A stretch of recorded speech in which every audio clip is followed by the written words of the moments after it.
This is Orson Welles, speaking from London.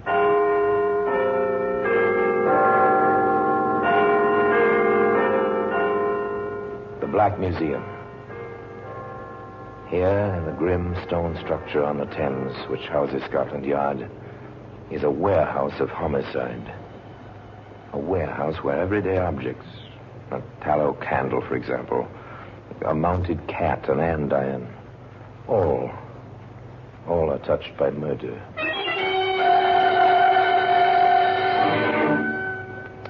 A bedsheet. That's a familiar object. See them every night, except on rare occasions when you're roughing it. Linen is the usual material. Sometimes they're made of silk. This one is linen. It bears the imprint of the steamship Bengal Tower. May I make up your bed, Miss Parsons? Certainly, dearest. We're on our way, aren't we? Yes, miss. That's the last we'll see of Cape Town. I'll just change your sheets, miss. Thank you. Fresh ones for the first night out. Today, that bedsheet can be seen in the Black Museum.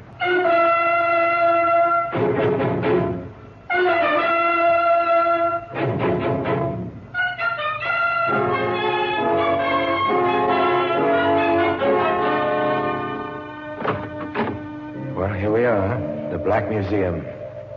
If you're a student of criminology, a student with some imagination, I don't think you'll be alone here in the Black Museum. Each small card, meant solely to identify crime and criminal, will bring to life for you a sinister ghost, and you'll walk here attended simultaneously by killer and killed. Here we are, the sheet. A common, everyday bed sheet stamped in one corner, SS Bengal Tower. That's a luxury liner on the route between Cape Town and Southampton. It's a nice ship and a voyage to enjoy, particularly when you're young and homeward bound. Natalie Parsons was young and homeward bound, and very lovely. The first night out, there were two gentlemen friends to dance attendance.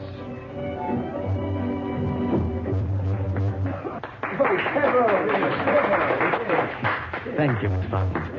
Why, you make even a lieutenant's life a pleasure. Why, Lieutenant, I thought the Navy was the life for a young man with adventure in his soul. Well, that's just a legend, but all legends come to an end.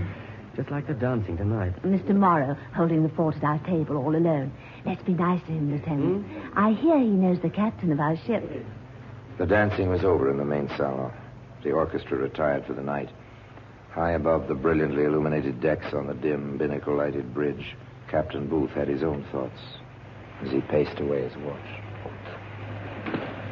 Ought to be all right. Full passenger list, decent crew, engines in good shape, ship all squared away topside and below. You never know. That's the worry and the fascination of it. You never know. No, Captain. You never know, do you? You never know. But such thoughts are ridiculous. Look at the three people at that table near the bar in the first-class lounge this minute. The Parsons girl. Actress, the passenger list says. The naval lieutenant. What was his name? Jeff Hennessy, that's it. And Noel Morrow. Past middle age, but quite distinguished. Heavy stockholder in the line which owns your Bengal Tower. Nice people having a fine time. And this gentleman concludes our performance for this evening. Oh, but it's early yet, Miss Parsons. Well, I'm not used to the sea air, Lieutenant. I'm tired, so I'm going to bed. And thank you both for a lovely first night at sea. May I see you till, Captain? Hold on, I claim that privilege. You dance with her all evening, son. Now it's my turn. Oh, don't fight, gentlemen. Well, not the first night out, anyway. I think we'll accede to Nervous tonight, Jeff. Good. He has some basis for his claim, you know. There you are, young fellow. Well, I surrender. There's plenty of time to Southampton. And lots of moonlight. Yes, plenty of time for fun and enjoyment and even playing at love as the great ship knifes through the tropic seas northward, homeward bound.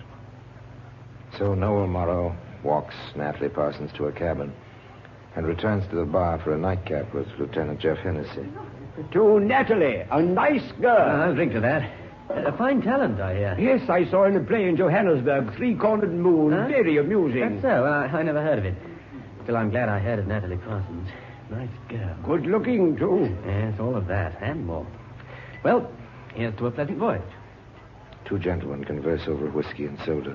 then repair to their respective quarters and fall asleep. 2 a.m. 4 bells. On the bridge, the watch is changing. First officer reporting relieving, sir. Thank you, Mr. Forsyth. We're making 15 knots, course 348. All quiet below. Thank you, sir. I took the liberty of checking before I came topside. The watchmen are ringing their stations, sir. Stewards and stewardesses turn in, sir. Very well, mister. Take over. Carry on. North-northeast, roughly, is the course. The ship moves on. The captain goes to his cabin. First Officer Forsyth and the quartermaster stand to on the bridge.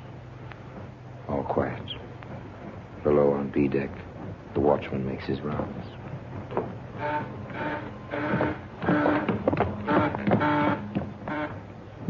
That's a funny one. B-24 ringing for steward and stewardess both. We'll have a look.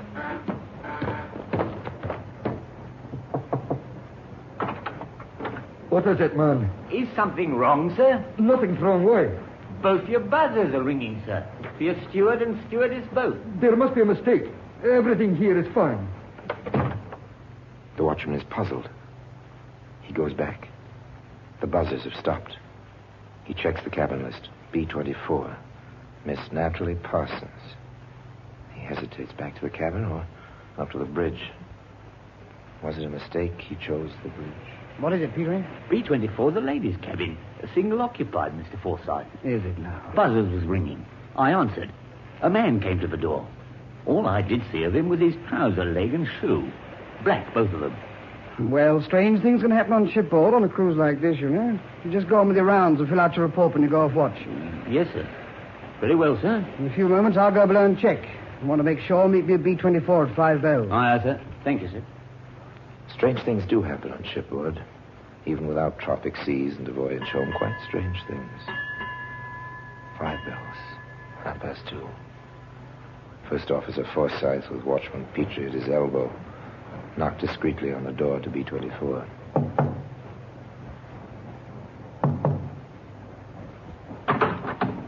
Unlocked, is it?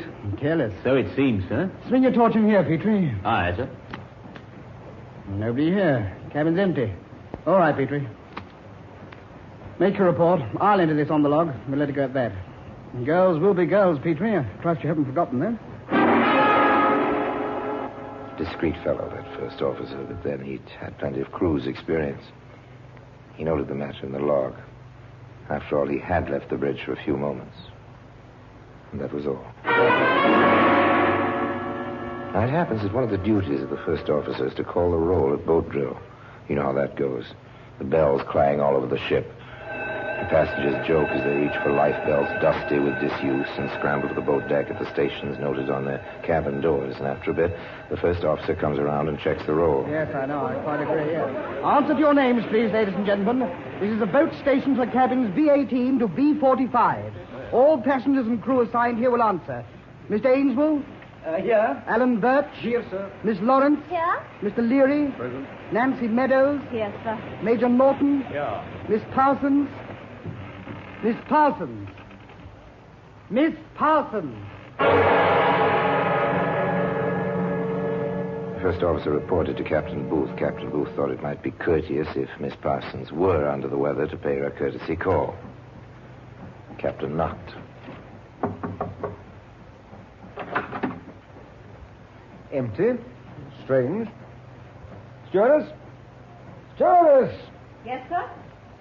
You wanted me, Captain? I do. You see Miss Parsons this morning? No, sir, I haven't. It's a little queer, rather. How so? Well, she wasn't at boat drill either, sir, and her night things are missing. You laid them out last night, did you? Yes, sir. Pretty things, too. Just right for her. But not a sign of them this morning, and stains all over the sheet. How's that? Where? Here, sir. Sort of red and a few black ones, sir. Streaks like. I see. Just a moment. There are times when I'm glad first-class cabins have telephones. This is the captain speaking. I want Dr. Stout in B-24 at once. Thank you. You don't think something's happened, do you, sir? She's such a nice girl. That's what everyone says. Funny goings-on in here last night.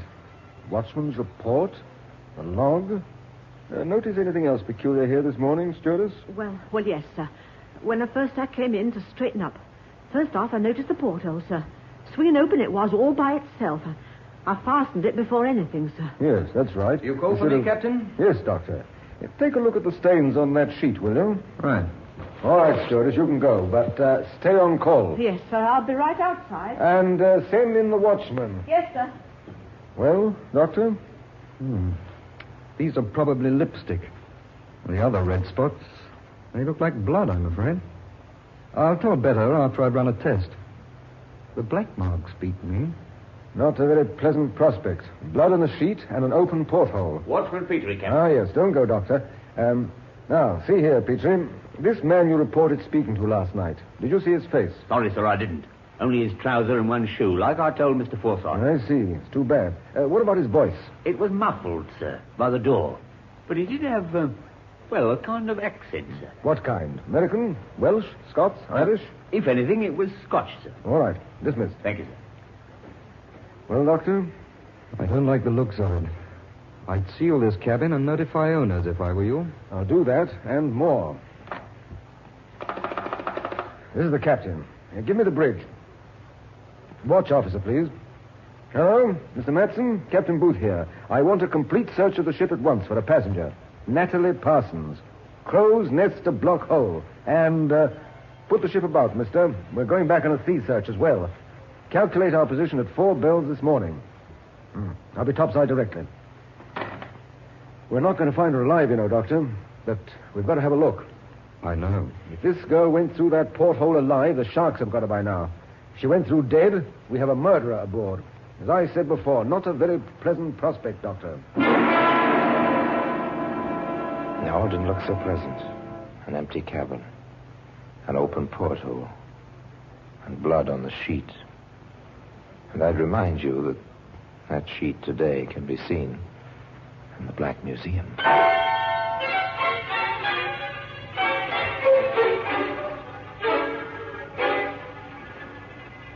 There was no sign, of course, nothing aboard ship, nothing beyond but empty, heaving sea.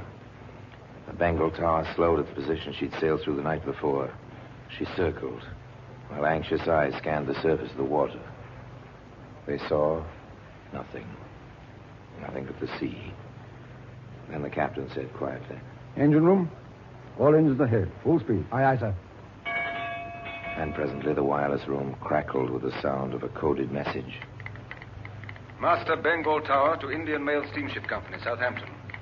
Advised disappearance early morning 18th, passenger Natalie Parsons, Cape Town to Southampton. Circumstances puzzling. Making all possible inquiries. Inform Southampton CID. Will report further development. Signed, Booth. Back in his quarters, Captain Booth sent for the two men last known to have seen the missing girl. Sit down, gentlemen. May I offer you a drink? No. I assume you know that Miss Parsons is presumed lost at sea. Tragic. Lovely girl. Great talent. The ship is buzzing with it. Why should a girl like that, with the whole world before her, commit suicide? Why, indeed, Lieutenant. That's one reason I asked you here. Did either of you gentlemen notice any signs of depression about her that evening? Why, everything seemed to indicate the exact contrary. Don't you agree, Heresy? Absolutely. We danced almost every dance. She was as happy as anybody could be. She did get tired. Mr. Morrow took her below. To her cabin, Mr. Morrow? Yes, we said good night at the door, and I rejoined the lieutenant for a nightcap. I see. And neither of you gentlemen have anything to add, have you, gentlemen? Neither of them did. But in Southampton, the Criminal Investigation Department did have a few items to add. All right, Hobson. What's the report on this Parsons girl? Well, exactly what she said she was, Inspector. Actress. Mm-hmm. Apparently quite well accepted in Joburg. There's plenty of men at the stage door, so to speak. Age, 25. Never a touch of scandal. 2 points. Yeah? She was in the Army Intelligence during the war. Had languages. Good actress. Quite a help. Oh, possibly in Secret Service nowadays. No, I call the special branch on that. Positively no. She's back in civil life completely. Oh, well, that's a possible theory down the drain. Yes, sir. Well, you had 2 points, Sergeant. Yes, sir. The other is, she said she left Joburg for a theatre job here.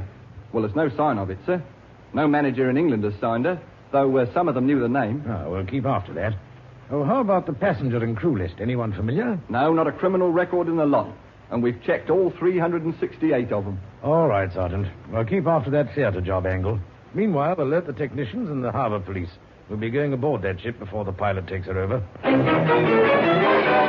The ship with a sealed cabin drew nearer to home. Somehow the festive quality of a voyage home was missing. Tension settled over the Bengal Tower, from the bridge to the boiler room. At long, long last, the anchor dropped into Southampton water. The passengers gathered to watch for the pilot boat. That's no pilot boat, is it, Halsey? Police launch. I expected as much. Funny. Dance with a girl, you know her for 8, 10 hours out of your life. She stays with you. It happens, son. She was a lovely thing. Don't fall in love with a ghost. You wind up rather lonely, you know. Thanks. I'll remember that. Quite a few of them coming aboard. Yes, we're in for a going over, apparently. The captain spoke to the passengers and crew over the public address system. Ladies and gentlemen, as you know, representatives of the Southampton police have come aboard to proceed with the necessary inquiry into the tragic disappearance of one of our fellow passengers. Until this inquiry has run its course, it will be necessary to lie off and not to proceed ashore. Your cooperation will be greatly appreciated, and I'm sure you realize that all which can be done is being done to place you ashore as soon as possible. Thank you. I wish them luck. How I wish them luck. On B-deck, Inspector Rice took over from a greatly relieved Captain Booth. No time was wasted. Set up a lab in the ship's pharmacy. Get at those stains. Compare them with the girl's lipstick and get the blood type. And find out what's in those black markings. Yes, sir. Now strip the bed and go through her things top to bottom. Now, I want to talk to the watchman, the stewardess. And from what you say, Captain, the man in here that night had a Scots accent. That's correct. Well, how many Scotsmen aboard? Have you checked that? We have.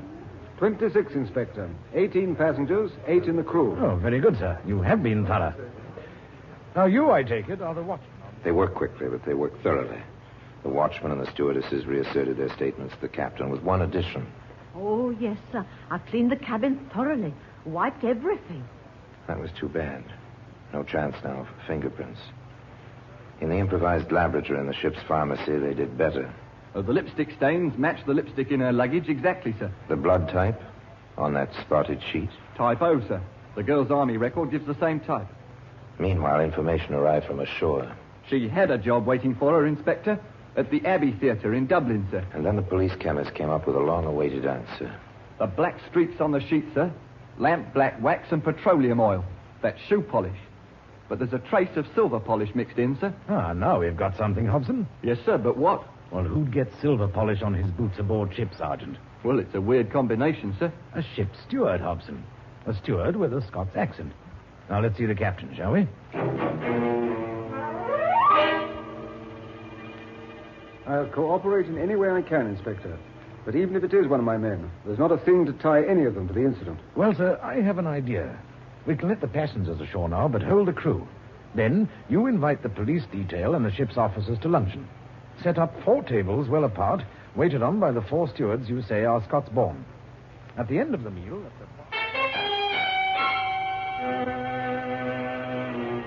Thank you, steward. I will have some more coffee. Now, as I was saying, gentlemen, it's practically over. That one fingerprint on the glass of the porthole will hang the man. No question about it. They always forget something, make at least one silly mistake. There'll be a ship's mechanic from our harbor police aboard. All right, young fella. You can stop polishing that porthole cover now. What's the meaning of this? I'm doing my job. There's no fingerprint on the glass. You fell for the inspector's plan. I'll have to take you in charge. Willful murder on suspicion. And I must warn you, anything you say may be taken down in writing.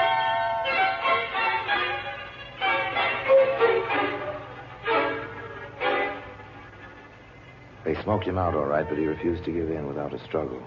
It was interesting to watch his mind work as they questioned him. You're Alan Burt. I am. Your first trip aboard the Bengal Tower? Round trip. Went out in her. This is the return. Ah, like the ladies, do you?